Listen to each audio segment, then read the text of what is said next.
नमस्कार, आपके साथ मधुमिता। तो आज रुक करते हैं बड़ी खबर की ओर।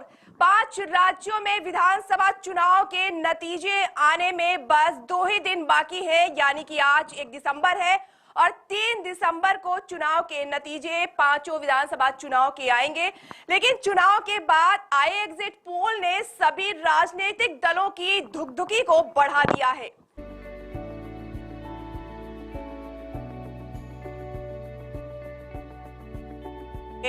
एग्जिट पोल के मुताबिक छत्तीसगढ़ और राजस्थान में सत्तारूढ़ कांग्रेस और बीजेपी में कड़ी टक्कर देखने की संभावना जताई जा रही है। सत्तारूढ़ कांग्रेस को दोनों ही राज्यों में बीजेपी से थोड़ी बढ़त हासिल की है। तेलंगाना में मुख्यमंत्री के चंद्रशेखर राव की भारत राष्ट्र समिति मुश्किल में दिख रही है। वहां 4 एग्जिट पोल बताते हैं कि कांग्रेस आगे चल रही है। एग्जिट पोल्स को लेकर नेता काफी बेचैन नजर आ रहे हैं और इसे देखते हुए अब रिजॉर्ट पॉलिटिक्स भी शुरू हो गई है। कर्नाटक के डिप्टी सीएम डीके शिवकुमार ने कहा कि अगर पार्टी हाईकमान आदेश देता है तो वो 5 राज्यों के विधायकों को संभालने के लिए पूरी तरह तैयार हैं। मीडिया से बात करते हुए उन्होंने कहा कि हाईकमान कहेगा तो वो उन 5 राज्यों के विधायकों को संभालने के लिए तैयार हैं। दरअसल एग्जिट पोल बता रहे हैं कि छत्तीसगढ़ और राजस्थान में सत्तारूढ़ कांग्रेस और बीजेपी में कड़ी टक्कर हो सकती है, जबकि सत्तारूढ़ कांग्रेस को दोनों राज्यों में बीजेपी से थोड़ी बढ़त हासिल की है। एग्जिट पोल में मध्य प्रदेश में जहां बीजेपी को पूर्ण बहुमत मिलता दिख रहा है, तो वहीं अधिकांश में कांग्रेस बीजेपी में नेट टू नेट फाइट दिख रही है। कुछ इसी तरह के हालात राजस्थान में भी नजर आ रहे हैं, जहां कांग्रेस और बीजेपी में कड़ी टक्कर बताई जा रही है।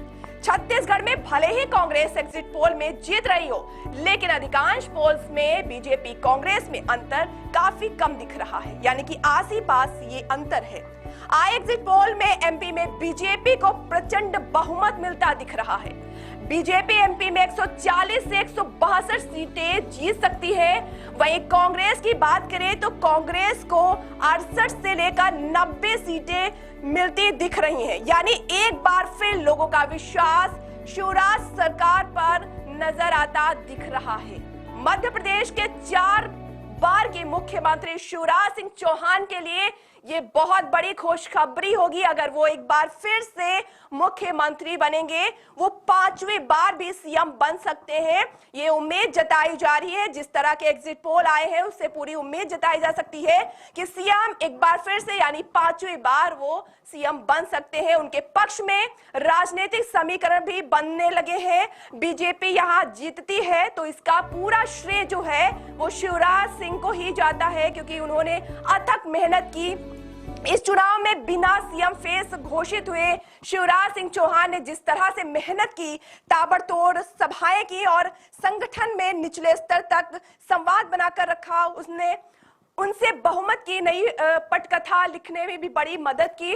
पीएम मोदी से लेकर गृह मंत्री अमित शाह और बीजेपी अध्यक्ष जेपी नड्डा भी मध्य प्रदेश में फोकस रखा। महिलाओं को आर्थिक सफलता और संबलता देने की भी कोशिश की। लाडली बहना योजना को हर घर तक ले जाने की कोशिश की गई।